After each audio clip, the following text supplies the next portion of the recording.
दोस्तों, हर रोज रात को नींद से पहले यानी सोने से पहले बोलना चाहिए केवल यह 2 शब्दों का महामंत्र। आपके जीवन की बड़ी से बड़ी समस्या एवं परेशानी हो जाएगी दूर। नमस्कार दोस्तों, हार्दिक स्वागत है आपका हमारे YouTube चैनल जीवन रचना में। आज की इस खास वीडियो में हम आपको एक प्राचीन एवं बहुत ही प्रसिद्ध कथा द्वारा बताने का प्रयास करेंगे कि रोज रात को सोने से पहले कौन से 2 शब्दों का महामंत्र बोलना चाहिए, इन शब्दों के मंत्र का इतना महत्व क्यों है और यह 2 शब्द बोलने से कौन कौन से पुण्य फल मनुष्य को प्राप्त होते हैं। इस प्राचीन कथा को केवल सुनने से ही व्यक्ति के जीवन के बड़े से बड़े कष्ट, दुख, रोग आदि खत्म हो जाते हैं और मनुष्य को जीवन में सुख, शांति और समृद्धि प्राप्त होती है। दोस्तों, कथा शुरू करने से पहले आपसे यह विनती है कि इस कहानी को अंत तक जरूर सुनिएगा, क्योंकि आधा अधूरा ज्ञान किसी भी मनुष्य को सर्वनाश तक ले जा सकता है। तो दोस्तों, चलिए प्राचीन कथा को शुरू करते हैं। बहुत समय पहले की बात है, मध्य देश में एक बहुत ही सुंदर नगरी हुआ करती थी।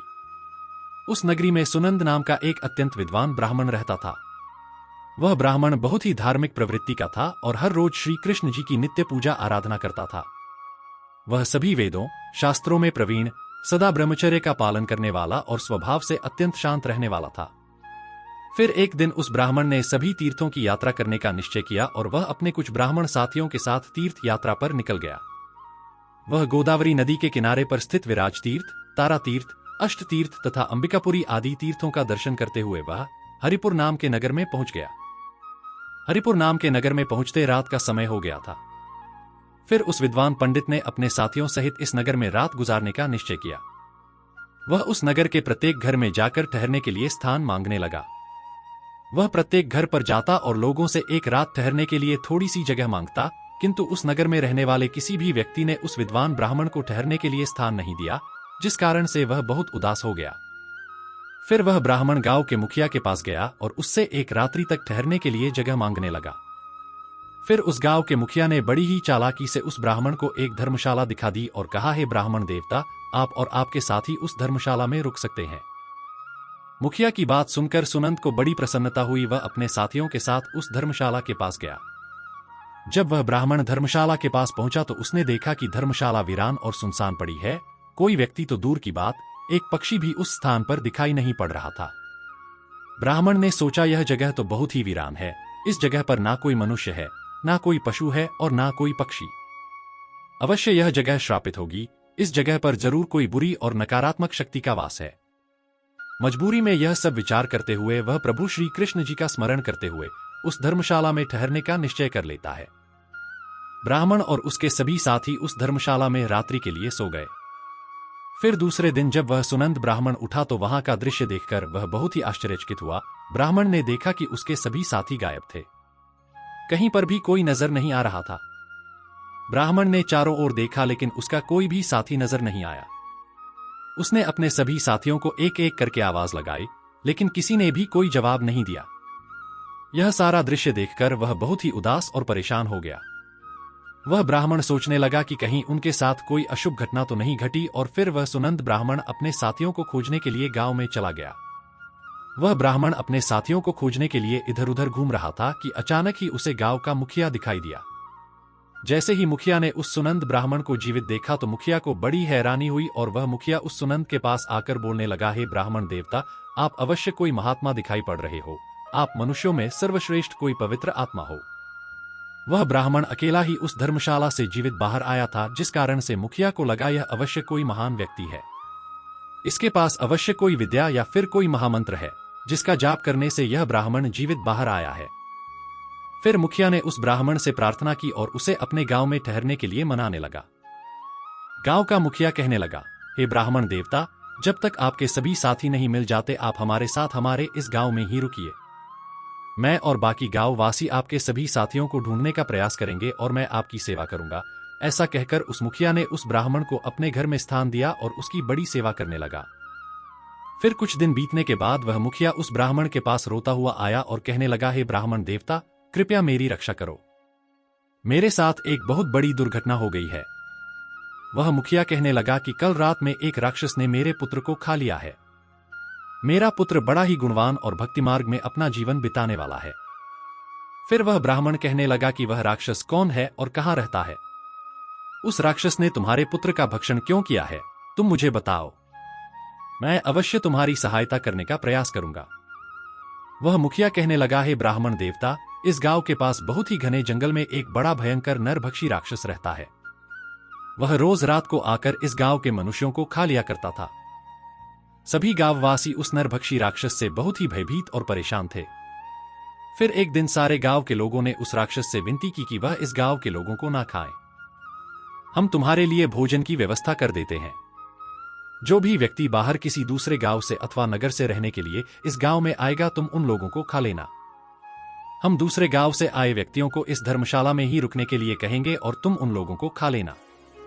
उस राक्षस ने हम गांव वासियों की बात मान ली और जो भी व्यक्ति उस धर्मशाला में रुकता वह भयानक राक्षस उन्हें खाकर अपनी भूख मिटा लेता।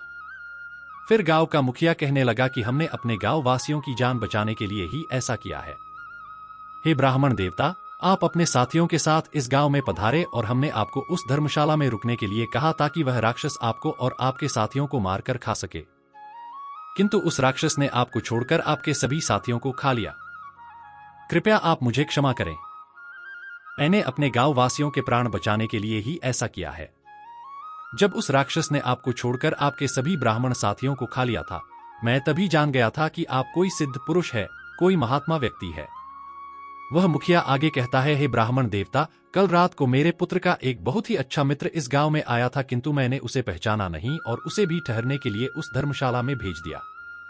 फिर जब मेरे पुत्र को पता चला कि उसका मित्र धर्मशाला में रुकने के लिए गया है, तो वह भी उससे मिलने के लिए उस वीरान धर्मशाला में चला गया और रात को उस राक्षस ने मेरे पुत्र को भी खा लिया। फिर वह ब्राह्मण कहता है, हे भाई, वह राक्षस कहां पर रहता है? तुम मुझे उसके पास लेकर चलो। मैं उस राक्षस से कहकर तुम्हारे पुत्र को लौटाने के लिए कहता हूं। फिर वह मुखिया उस ब्राह्मण पुरुष को लेकर उस घने जंगल में चला जाता है जहां पर वह भयंकर दुष्ट राक्षस रहता था। उस राक्षस के पास जाने पर वह मुखिया रोता हुआ उस राक्षस से कहने लगता है, हे दुष्ट राक्षस, तूने मेरे पुत्र को क्यों खा लिया? मेरे पुत्र ने तुम्हारा क्या बिगाड़ा था? मेरे पुत्र को वापस लौटा दो। वह राक्षस कहने लगा, हे मनुष्य, तुम्हारा पुत्र भी उस धर्मशाला में था, इसी कारण से वह भी अन्य लोगों के साथ मेरा ग्रास बन गया। मैंने अनजाने में ही तुम्हारे पुत्र को खा लिया है। अब तुम्हारा पुत्र मेरे पेट में है और मैं उसे वापस नहीं लौटा सकता। अब तुम अपने पुत्र की मुक्ति के लिए उपाय करो। फिर वह मुखिया कहता है, हे राक्षस, अब तुम ही बताओ मैं अपने पुत्र की मुक्ति के लिए क्या उपाय करूं, जबकि उसका मृत शरीर भी मेरे पास नहीं है। तुमने उसे मारकर खा लिया है, मैं अपने पुत्र के शरीर को कैसे प्राप्त करूं? फिर वह राक्षस कहता है, इसके लिए मैं तुम्हें एक उपाय बताता हूं। इस गांव में एक बहुत ही सिद्ध ब्राह्मण देवता आए हैं। उस रात वे एक बहुत ही चमत्कारी मंत्र का जाप कर रहे थे, जिस कारण से मैं उन ब्राह्मण देवता को ना तो मार सका और ना ही खा सका। यदि वह ब्राह्मण देवता मेरे पास बैठकर उस मंत्र का 108 बार जाप करके मेरे शरीर के ऊपर जल छिड़क दे तो मुझे इस राक्षस के शरीर से मुक्ति मिल जाएगी और तुम्हारे पुत्र का शरीर भी तुम्हें मिल जाएगा। तब उस मुखिया के साथ खड़ा वह सुनंद ब्राह्मण कहने लगता है, हे राक्षस, वह ब्राह्मण मैं ही हूं जिसे उस रात तुमने नहीं खाया। फिर वह राक्षस उस सुनंद ब्राह्मण की ओर देखता है और प्रणाम करते हुए कहता है, हे ब्राह्मण देवता, आपके दर्शन करके मैं धन्य हुआ। मुझे एक श्राप के कारण यह राक्षस शरीर प्राप्त हुआ है। मैंने राक्षस का शरीर धारण करके बहुत पाप किए हैं, कृपया आप मुझे इस राक्षस शरीर से मुक्ति दिला दो। तब वह ब्राह्मण कहता है, हे राक्षस, तुम मुझे बताओ किस श्राप के कारण तुम्हें यह राक्षस का शरीर प्राप्त हुआ है। तब वह राक्षस कहने लगता है, इस राक्षस शरीर को धारण करने से पहले मैं एक किसान था। मैं इसी गांव में खेती किया करता था। एक दिन मेरे खेत के पास में एक बहुत बड़े आकार का गिद्ध एक जीवित मनुष्य पर हमला करके उसे खाने लगा था। उसी समय उस स्थान से एक तपस्वी ऋषि जा रहे थे। उन्होंने इस दृश्य को देखा तो वे दूर से ही उस घायल मनुष्य को बचाने का प्रयास करते हुए उसके पास आ गए। तेजस्वी ऋषि के पास आने से पहले ही वह गिद्ध उस मनुष्य को उठाकर आकाश में उड़ गया। उस तपस्वी ऋषि को मेरे ऊपर बहुत ही क्रोध आया और उन्होंने मुझे श्राप देते हुए कहा, अरे दुष्ट पापी मनुष्य, तेरे सामने वह गिद्ध उस कमजोर मनुष्य को खा रहा था, किंतु तूने उसकी सहायता नहीं की। तू इस धरती पर रहने के योग्य नहीं है, तू तो नरक में जाने के ही योग्य है। जो मनुष्य समर्थ होकर भी दीन तथा भयभीत लोगों को कष्ट में देखकर भी उनकी सहायता करने नहीं जाता, उसे यमदूत नरक अग्नि में गिराते हैं। जो शक्तिशाली होकर भी चोर, ठग आदि के चंगुल में फंसे हुए मनुष्य को नहीं छुड़ाता, उसे मृत्यु के पश्चात नरक भोगना पड़ता है और वह मनुष्य दूसरे जन्म में भेड़िया बनता है। जो व्यक्ति बाघ, सर्प, राक्षस, भूत आदि के द्वारा घायल हुए मनुष्य की सहायता नहीं करता, उसे भी हत्या का ही पाप लगता है। अरे दुष्ट, तू उस मनुष्य की मदद कर सकता था किंतु तूने नहीं की, इसीलिए तू भी महापापी ही है। इसीलिए मैं तुझे श्राप देता हूं कि तू राक्षस हो जा। उस तेजस्वी ऋषि के द्वारा मुझे श्राप दिए जाने पर मैं बहुत घबरा गया और मैंने उन तपस्वी से क्षमा याचना की। मैंने कहा, हे तपस्वी, मेरा ध्यान खेत की रक्षा करने में था, इसीलिए मेरा ध्यान घायल मनुष्य पर नहीं गया। मैंने जानबूझकर ऐसा नहीं किया है। कृपया आप मुझे क्षमा करो। तब उस तपस्वी ऋषि ने मुझे क्षमा कर दिया और कहा, कुछ समय बाद जब कोई सिद्ध ब्राह्मण किसी विशेष चमत्कारी मंत्र का 108 बार जाप करके तुम्हारे ऊपर जल छिड़क देगा, तब तुम्हें इस राक्षस के शरीर से मुक्ति मिलेगी। राक्षस के द्वारा इस प्रकार से कहने पर उस ब्राह्मण देवता को सारी बात समझ में आ गई और उस ब्राह्मण देवता ने अपने हाथ में दिव्य जल लिया और उस चमत्कारी महामंत्र का उच्चारण किया और वह जल उस राक्षस पर छिड़क दिया। उस राक्षस के शरीर पर जल पड़ते ही वह राक्षस जमीन पर गिर पड़ा और उसका शरीर उसी क्षण नष्ट हो गया और उसके अंदर से सभी मृत लोगों का शरीर बाहर आ गया। उसमें गांव के मुखिया के बेटे का भी शरीर था। उस मंत्र के प्रभाव से उस राक्षस को और उसके पेट के अंदर के सभी मनुष्यों को एकदम से मुक्ति मिल गई और सभी दिव्य विमानों में बैठकर बैकुंठ लोक को जाने लगे। फिर उस मुखिया ने अपने पुत्र को अंतिम विदाई दी और उस ब्राह्मण की ओर देखते हुए उसे प्रणाम करके कहने लगा, हे ब्राह्मण देवता, कृपया आप मुझे बताइए वह कौन सा महामंत्र है जिसका आप हर रोज जाप करते हैं, जिसके प्रभाव से उस दुष्ट राक्षस को भी मुक्ति मिल गई।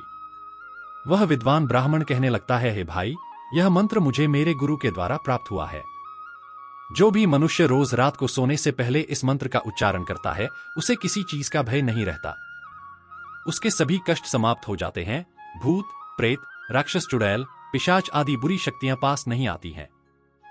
वह मंत्र इस प्रकार है, हर हर मुकंदे। वह तेजस्वी विद्वान ब्राह्मण कहता है कि मैं रोज रात को सोने से पहले इस मंत्र का उच्चारण करता हूं। इस मंत्र का उच्चारण करने से मन से हर प्रकार का भय नष्ट होता है और जीवन की सभी समस्याएं समाप्त हो जाती हैं। इस मंत्र के उच्चारण से मन को शांति एवं धैर्य मिलता है। जो भी व्यक्ति इस मंत्र का रोज रात को उच्चारण करता है, उसे जीवन में धन, दौलत, सुख, समृद्धि मिलती है। इस मंत्र के उच्चारण से मनुष्य के जीवन की हर मनोकामना पूर्ण हो जाती है। इस मंत्र को सुन लेने मात्र से ही मनुष्य के पाप नष्ट हो जाते हैं। इस प्रकार से उस ब्राह्मण ने उस मुखिया को वह अत्यंत चमत्कारिक मंत्र बताया और फिर वह मुखिया नित्य उस मंत्र का जाप करने लगा। तो दोस्तों, इस प्रकार से इस एक शक्तिशाली मंत्र के उच्चारण से उस ब्राह्मण को वह भयंकर दुष्ट राक्षस भी खा ना सका। इस मंत्र के प्रभाव से उस राक्षस को भी मुक्ति मिल गई। दोस्तों, आप भी रात को सोने से पहले इस महामंत्र का जाप अवश्य करें। दोस्तों, उस महामंत्र के बारे में आपको एक बार फिर से बता दें। महामंत्र इस प्रकार है, हर हर मुकंदे। इस मंत्र के जाप करने से आपके जीवन में बहुत ही सकारात्मक बदलाव आएगा। उम्मीद करते हैं दोस्तों, आपको यह कथा पसंद आई होगी। अंत में कृपया कमेंट सेक्शन में जय श्री कृष्णा, राधे राधे अवश्य लिखें और हमारे चैनल जीवन रचना को सब्सक्राइब अवश्य कर लें। आप सभी का धन्यवाद।